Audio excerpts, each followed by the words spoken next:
The Monster in the Dark. If you think the truth is dangerous, wait until you hear what was buried.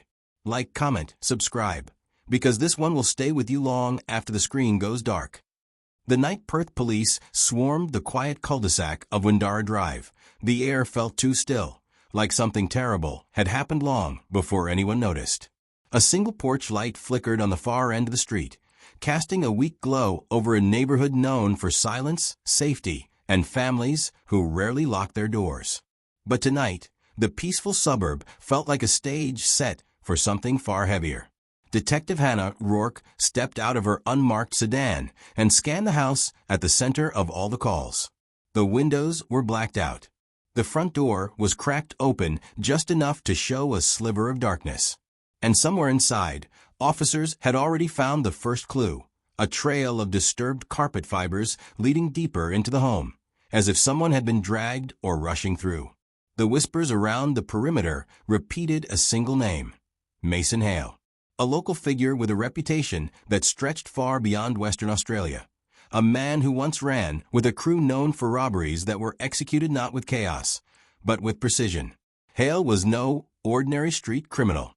People described him as calculating, ice-cold, and worst of all, patient. But tonight, he had vanished. Inside the house, the air carried the heavy scent of something chemical, not blood, not smoke, but something clinical, sterile, and unsettling. Rourke's flashlight beam cut through the darkness and landed on a wall covered with pinned documents, receipts, maps of highway routes, old newspaper articles about gang activity, and notes written in a compact, almost meticulous handwriting. It wasn't a crime scene. It was a blueprint. On the kitchen table sat a single object that didn't belong, a leather-bound journal, open to a page marked with a fingerprint of dust.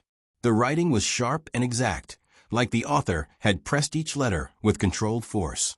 The walls don't contain me. They sharpen me. Rourke read the line twice. Then she saw the date beside it, written just 3 days earlier. This wasn't the work of a fugitive panicking. This was the work of someone preparing for a very specific end. Her radio crackled.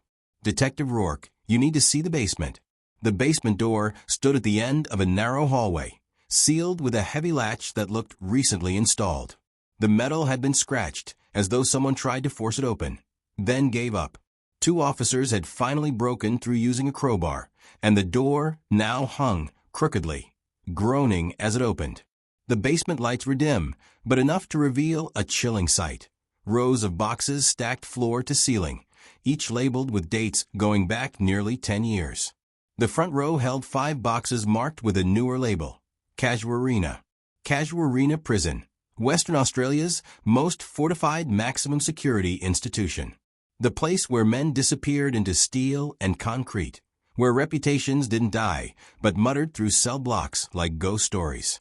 Some inmates became legends, their influence stronger behind bars than outside. Rourke knelt to open the closest box. Inside were printed documents, visitation logs, prisoners' movement schedules, administrative notices, and news clippings about high-profile inmates who had built reputations from behind the razor-wire walls. One name appeared again and again, circled every time: Mason Hale. He wasn't just scrapping together a plan. He was studying the place like a scholar studies an empire. As Rourke flipped through the pages, her stomach tightened. There were floor plans of common areas, sketches of guard rotations, even summaries of major incidents inside Casuarina over the past decade. Whoever compiled this didn't rely on rumors. These were facts, precise, organized, and unsettlingly thorough. One officer stepped closer. "Detective, we just found something else." He held out a small USB drive sealed in an evidence bag. Its label read, "Before I go in." Rourke felt a cold pulse of dread move through her. Whatever was on that drive wasn't meant for casual eyes. It was the kind of thing you recorded when you knew you were crossing a line you couldn't return from. But the moment that truly froze the room came when an officer opened the final box. Inside was a Casuarina Prison intake uniform. Clean, folded, waiting. Mason Hale wasn't running from a prison sentence. He was preparing for it. And as Rourke stared at that uniform, one chilling truth settled into the air like dust. Whatever he planned to do inside Casuarina had already begun. The prison built for monsters. The morning Mason Hale walked through the gates of Casuarina Prison, Detective Hannah Rourke felt an uneasy silence settle over the investigation. She had spent the night combing through the files from his basement, watching the recorded message on the USB drive, a calm, methodical confession not to a crime, but to an intention. Hale didn't deny the armed robbery he'd been charged with. He made it clear he accepted the sentence, almost welcomed it, but he never revealed why. And now he was entering one of the harshest prisons in the country with the confidence of a man walking into a place he already understood better than anyone inside. Casuarina Prison rose from the flat Western Australian landscape like a fortress built to outlast time itself. Towering concrete walls, steel walkways, floodlights that carved the compound into harsh shadows even under the midday sun. For decades, it had held some of Australia's most dangerous offenders, men who commanded fear both inside and outside. But the moment Hale stepped inside Reception Unit 3, something shifted. Officers described it later as unnerving calm. Hale carried himself not like a man entering punishment, but a man stepping into a long-prepared role. He scanned every corridor without urgency, yet nothing escaped his attention. Inside the frigid processing room, the routine began. Empty pockets, removed shoelaces, hands behind the back for scanning. While officers cataloged his belongings, Hale's eyes rested on a notice board listing inmate movement schedules. He studied it for barely a second before looking away, but Rourke knew from the documents in his basement that he already had the entire schedule memorized. The intake officer hesitated when Hale was handed his folded prison uniform. The same kind officers found neatly packed in his basement before he was even arrested. That detail haunted them. This wasn't a sentence to him. It was an entry point. Hale was escorted into Unit 6, one of Casuarina's most secure wings. The atmosphere was thick with tension, the kind that clung to the walls like humidity. Inmates watched from behind thick glass windows, their faces unreadable. Casuarina's population was a mix of convicted murderers, organized crime figures, and men who once ran criminal empires from the outside. But Mason Hale wasn't like them. He wasn't loud, wasn't dominant, wasn't intimidating. He was quiet, the kind of quiet that made people uneasy. He settled into his cell without resistance, folding his uniform with exact edges, placing his toiletries in perfect parallel lines. Officers later said it felt less like a criminal adapting to incarceration and more like a professional entering an office he'd already worked in. Meanwhile, outside the prison walls, Detective Rourke was uncovering something troubling. Hale had no known associates currently incarcerated, no enemies, no allies, no ongoing cases tied to anyone inside Casuarina. His crimes had been calculated but small scale. Nothing suggested he needed to be here. So why did he spend years studying the prison? The first breakthrough came when Rourke was contacted by an intelligence officer inside the Department of Justice. Hale had requested one thing during intake, a list of prison-approved vocational programs. But he didn't ask for the usual workshops like carpentry or metalwork. He asked for the library posting, a position that required months on a waiting list. But when a sudden vacancy opened, an inmate transferred unexpectedly. Hale's request was approved on his second day. It was too perfect, too orchestrated. Inside Casuarina's library, Hale's behavior raised eyebrows quickly. He didn't cause trouble. He didn't isolate himself. He simply observed every inmate who came in, every officer who passed by, every camera angle, every blind spot. He wasn't planning an escape. He was studying the ecosystem. And then came the moment that shifted the entire tone of his time inside. On his fifth night during a routine lockdown, Hale was found sitting upright on his bed, staring at a hand-drawn diagram. Not a map of the prison, a map of influence. Names of inmates, lines connecting them, small notes outlining alliances, debts, tensions, trades, and disputes. It was a blueprint of the prison's underworld, one that usually took years to understand. Hale had constructed it in less than a week. But the real shock came when guards discovered one more diagram tucked inside his mattress, a diagram that showed a hierarchy. And, at the very top, circled 3 times, was a name everyone in Western Australia recognized instantly. The Marangaroo Ghost, a high-profile inmate known for operating quietly but effectively within the prison's social structure. A man whose influence extended beyond the walls, but whose identity remained sealed to the public due to legal restrictions and safety concerns. Hale had marked the name with a single note under it: proximity required. Rourke felt the weight of those words like a stone sinking in water. Whatever Mason Hale had come to Casuarina for, whoever he needed to reach, he wasn't improvising. He was executing a plan that had been years in the making. And he was already closer to his target than anyone realized. The plan behind the walls. For the first 2 weeks, Mason Hale's movements inside Casuarina Prison seemed almost routine. He woke early, worked quietly in the library, ate alone, avoided confrontation. On the surface, he blended into the grim rhythm of maximum security life. But Detective Hannah Rourke could feel it. He wasn't blending in. He was embedding himself. And on the 21st day of Hale's imprisonment, her suspicions darkened into certainty. That morning, a sealed envelope arrived at her office. No return address. Inside was a single paper, a photocopy of a prison request form stamped and approved.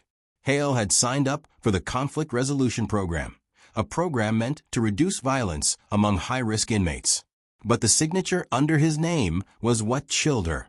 The supervising inmate mentor listed for the course was none other than the man known inside as the Marangaroo Ghost, a powerful figure whose real identity was protected for complex legal, safety, and privacy reasons. A man whose influence, according to internal intelligence, stretched through every wing of the prison. And Mason Hale had gotten himself enrolled under him, as if it were checkmate in a game only he knew he was playing. Rourke immediately contacted the prison superintendent, but protocols had already been followed. Hale's behavior was exemplary. He had no disciplinary marks, and the program's purpose was rehabilitation, not separation. Unless she could prove a credible threat, Hale would remain where he was. But Rourke sensed the danger wasn't physical. It was psychological. What Hale wanted wasn't violence, it was access. Inside Casuarina, the program met twice a week in a reinforced classroom overlooking the main yard. Cameras monitored everything. Officers stood outside the door. But inside the room, inmates talked more honestly than anywhere else in the prison. It was the closest thing to open conversation they were ever allowed. For a man like Hale, it was the most valuable resource in the entire facility. When he walked into the session for the first time, he scanned the room with quiet precision. Inmates sat in a circle. Officers stood behind thick glass. And, at the far end of the table, sat the ghost. Older, reserved, eyes like he carried entire histories behind them. Even without recognition, you would know instantly that he commanded respect. Hale took the empty seat closest to him. Not beside him, not across from him. Close enough that their voices wouldn't have to travel far. No one challenged him. No one questioned him. The ghost simply looked at him once, long, direct, assessing, and then focused back on the session. But something passed between them in that brief moment, a kind of mutual acknowledgement. As the program continued over the next weeks, Hale spoke very little. He listened, absorbed, observed. Small details mattered, which inmate deferred to which, who spoke with confidence, and who held back, who acted tough, and who shielded something vulnerable. He wasn't interested in conflict resolution. He was mapping the human terrain of the prison.